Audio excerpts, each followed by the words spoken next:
할렐루야. 네, 오늘도 주님 만나시길 사모하여 새벽기어 예배로 나오신 여러분들을 주님의 이름으로 환영하고 축복합니다. 뉴스를 보면요, 요즘에 참 많은 연예인들이 이 목숨을 끊습니다. 정신적으로, 심리적으로 버티지를 못하여, 하지 않아야 하지만 견디지를 못하여 자신의 생명을 끊는 것이죠. 그럼 왜 그렇게 수많은 연예인들이 목숨을 끊을까요? 끊임없이 달리는 악플들 때문이라고 해요. 모욕들, 협박들, 위협들 때문에 누군가가 날 싫어하는 것 같고 대중 모두가 날 미워하는 것 같아서 밖에도 다닐 수가 없고 제대로 된 활동도 할 수 없고 우울하고 위축되어 가는 거예요. 이처럼 사람과 원수를 지고 살아가는 것, 그것만큼 어려운 일이 없는 것 같죠. 직장에서나 이웃 간에나 심지어 가족 간에 요즘에 층간소음 문제 참 심하잖아요. 서로가 원수를 지고 뉴스에 보면은 참 좋지 못한 사고들도 일어나잖아요. 누군가 나를 미워하거나 또 해코지를 하려고 한다는 것만큼 정신적으로나 육체적으로 힘든 일이 참 없는 것 같아요. 언젠가 나에게 피해를 입힐지도 모르고 또 언제 고통을 당할지 모르기 때문에 사는 게 사는 것 같지 않고 밤잠을 이루지 못하겠죠. 오늘 다윗이요, 그러한 상황에 처해 있어요. 자신의 장인 사울이요, 이 다윗에게 왕위를 빼앗기게 될까봐 시기하고 질투하고 또 거기서 더 나아가서 분에 이기지 못하여 이 다윗을 아예 죽이려고 하는 상황이에요. 여러분, 다윗의 마음이 어땠을까요? 한 나라의 왕이 자기를 죽이려고 해요. 장인이 나를 죽이려고 하는 거죠. 항상 긴장되고 우울하고 누군가 나를 쫓아오는 것 같고 심장이 벌렁거리고. 여러분, 이 상황을 믿고 싶지가 않을 거예요. 정신적으로, 심리적으로, 육체적으로 언제 나를 해치지 않을까? 언제 나를 죽이지 않을까? 온 백성이 나를 잡으면 어찌 될까? 잠을 이루지 못하고 억울하고 참 답답했겠죠. 그래서 오늘 다윗은요, 자신을 죽이려고 하는 이 사울의 아들 친구 요나단에게 이렇게 묻습니다. 1절 말씀, 하반절 말씀입니다. 내가 무엇을 하였으며 내 죄악이 무엇이며 내 아버지 앞에서 내 죄가 무엇이기에 그가 내 생명을 찾느냐라고 이야기하죠. 내가 뭘 그렇게 잘못했냐? 내가 너희 아버지에게 뭘 그렇게 죽을 죄를 졌냐라고 이야기를 하는 거죠. 여러분, 그렇죠? 다윗은요, 잘못한 것이 없어요. 그저 하나님께서 왕으로 택하셔서 이 사무엘을 통해 기름 부음을 받았을 뿐이에요. 또 여호와를 모욕하는 골리앗을 무찔렀을 뿐이고요. 또 사울의 신하로서 애쓰고 또 여호와를 경외하며 찬양했을 뿐이에요. 오늘 우리에게도요, 이러한 일이 있을 수 있죠. 누군가 나를 미워하거나 원수가 되거나 내 의도와는 달리 사람 간의 관계뿐만 아니라 이 억울한 일, 해결되지 않는 일이 있을 수 있어요. 여러분, 이 다윗이라고 어떻게 할 수 있었겠어요? 생명의 위협까지는 아니더라도 그런 못지않은 인생의 어려움들이 있을 겁니다. 여러분, 하나님께서는요, 이런 다윗의 상황 가운데서 오늘 우리의 상황 가운데서 어떻게 일하실까요? 여러분, 먼저 오늘 말씀 보시면요, 하나님은요 다윗에게 요나단을 붙여줍니다. 동역자, 돕는 자를 붙여주세요. 사실 말이 되지 않는 것 아니겠습니까? 자신을 죽이려고 하는 사울 왕의 아들이에요. 여러분, 피는 물보다 진하다라는 말이 있죠. 여러분, 이 혈육과 지인은 달라도 다른 거예요.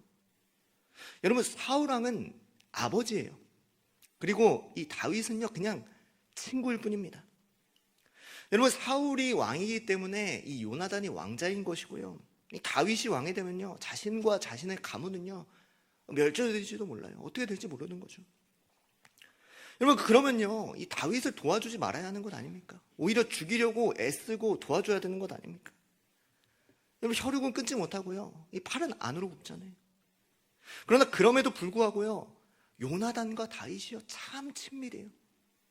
여러분, 동역자로 또 피난처로 그렇게 함께 지내고 있어요. 다윗이 누구도 의지할 수 없지만요, 자신을 죽이려고 하는 사울의 아들 요나단을 통해서 하나님께서 살 길을 마련하시는 거예요. 여러분, 이렇듯 하나님의 구원과 건지심은요, 사람의 마음도 바꾸시고 움직여 가시는 줄로 믿습니다. 여러분, 말이 되지 않는 상황도요, 변화시키고 바꿔나가세요. 여러분, 요즘 많이 쓰는 말 중에요, 이 게임 체인저라는 말이 있어요. 무슨 게임 얘기가 아니고요. 그럼 그 뜻이요, 판을 뒤흔들어서 흐름을 통째로 바꾸거나 결과나 판도를 뒤바꿔 놓을 만한 중요한 역할을 할 인물을 이야기를 하는 거죠. 여러분, 하나님께서 요나단을 게임 체인저로 세우시는 거예요. 다윗의 상황과 판도를 바꿔나가시는 거예요.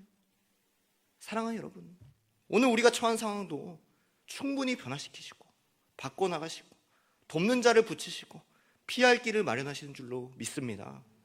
여러분, 다윗은요, 하나님께서 붙여주신 이 돕는 자 요나단에게 너의 아버지가 날 죽이려 한다라고 이야기를 해요. 여러분, 그런데 역시 혈육인 요나단은 어떻게 반응합니까? 에이, 설마 그러겠냐. 여러분, 2절 말씀 보세요. 2절 말씀 중반부터 보시면요, 내 아버지께서 크고 작은 일을 내게 알리지 아니하고는 행하지 아니하나니 내 아버지께서 어찌하여 이 일은 내게 숨기리요? 그렇지 아니하니라 라고 이야기를 해요. 에이, 설마 우리 아버지 평생을 봤는데 크고 작은 일 나한테 다 이야기하더라. 결코 그렇지 않을 거야 라고 이야기를 하는 거죠. 그러니까 3절 말씀을 보실까요?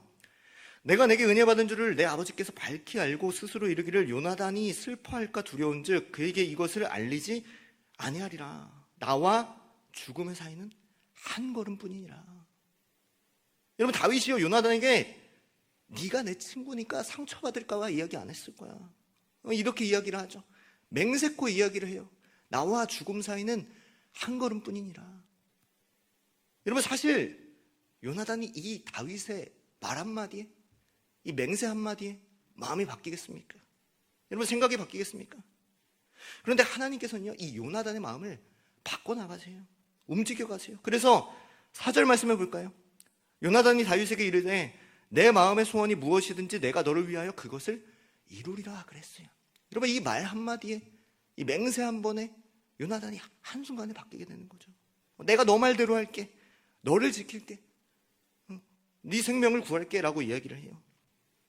여러분, 말 한마디에 사람이 움직여진다는 게 참 놀랍지 않습니까? 하나님께서는요, 이 어려운 다윗의 상황 가운데 함께 하시고요, 또 다윗의 말에도 지혜 있게 하시고요, 설득력 있게 하시고요, 또 그 말을 통하여 이 요나단의 마음까지도 바꿔나가세요. 여러분, 그래서 다윗과 요나단이요, 언약까지 합니다. 여러분, 요나단이 다윗에게 아버지가 너를 죽이려고 한다면 내가 꼭 알려줄게 라고 이야기를 해요. 그런데 이 다윗도 참 의심이 들잖아요. 여기 10절 말씀 보실까요? 다윗이 이야기를 해요. 내 아버지께서 혹 엄하게 내게 대답하면 누가 그것을 내게 알리겠느냐라고 그래요. 야, 너희 아버지가 화내면서 이야기하면 어떡할래? 너 입 막으면 어떡할래? 여러분, 다윗은 의심할 만하지 않습니까? 자신의 생명에 달린 일이고 확신은 받아야 되고 이 급박한 일인 거죠. 그런데 요나단이 어떻게 합니까? 11절 말씀입니다. 요나단이 다윗에게 이르되 오라 우리가 들로 가자 하고 두 사람이 들로 가니라. 여러분, 13절 말씀 이어서 보실까요? 만일 내 아버지께서 너를 해치려 하는데도 내가 이 일을 내게 알려주지 아니하면 여호와께서 나 요나단에게 벌을 내리시고 또 내리시기를 원하노라 그랬어요. 여러분, 둘이 들판으로 나아가는 거예요. 그리고 그곳에서 서약하고 거기에서 생명을 거는 거예요. 여러분, 어떻습니까? 돕는 자 요나단의 마음을 굳건하게 하시고요, 견고하게 하시고 상황을 바꿔나가세요.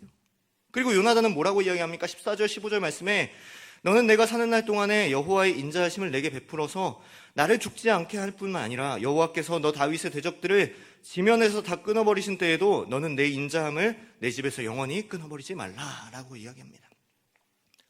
여러분, 요나단은요, 다윗이 왕으로 세워질지 알아요. 또 다윗이 온 백성을 바르게 다스릴 줄을요 알고 있어요. 또 아버지가 물러나게 될 것임을, 또 자신의 가문이요 멸절당할 것임을 알고 있어요.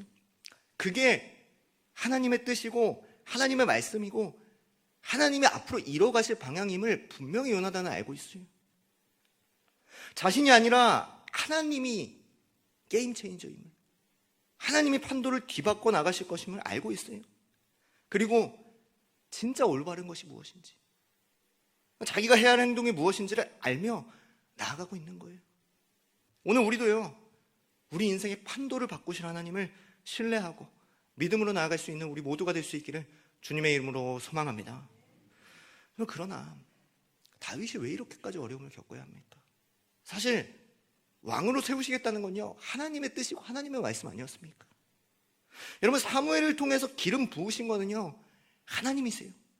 사실 하나님께서 기름 붓지 않으시고 왕으로 세우겠다는 말씀만 안 하셨으면요, 이런 고통, 어려움, 수치 이런 거 당하지 않아도, 이 억울한 일 당하지 않아도 괜찮잖아요. 이런 수치, 고통, 상처, 피해 다니는 고통, 도망자와 같은 삶이 없어도 되는 거예요. 그러나 하나님께서는요, 그 모든 과정을 책임지시고요, 이 다윗을 죽이려는 사울의 아들일지라도 요나단과 같은 돕는 자, 피할 곳을 마련하신다는 사실이에요. 우리는 이것의 결말을 잘 알고 있지 않습니까? 하나님께서요, 게임 체인저로 일하세요. 여기까지 봤을 때는 안 될 것 같아요. 그런데 다윗이요, 그 우여곡절을 거쳐서 결국에는 왕이 됩니다.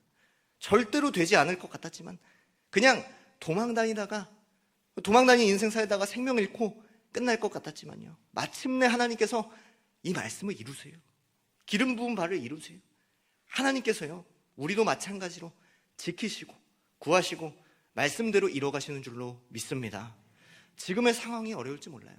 힘들지 몰라요. 그러나 하나님께서는요, 요나단과 같은 돕는 자, 동역자를 붙여주세요. 게임 체인저로 어떤 방법으로든 판도를 바꾸시고 말씀을 이뤄나가세요. 이러한 하나님을 붙들고 믿음으로 어떤 상황 가운데서든 승리하며 나아가시는 저와 여러분들, 또 가정들 다 될 수 있기를 주님의 이름으로 축복하고 소망합니다. 아멘.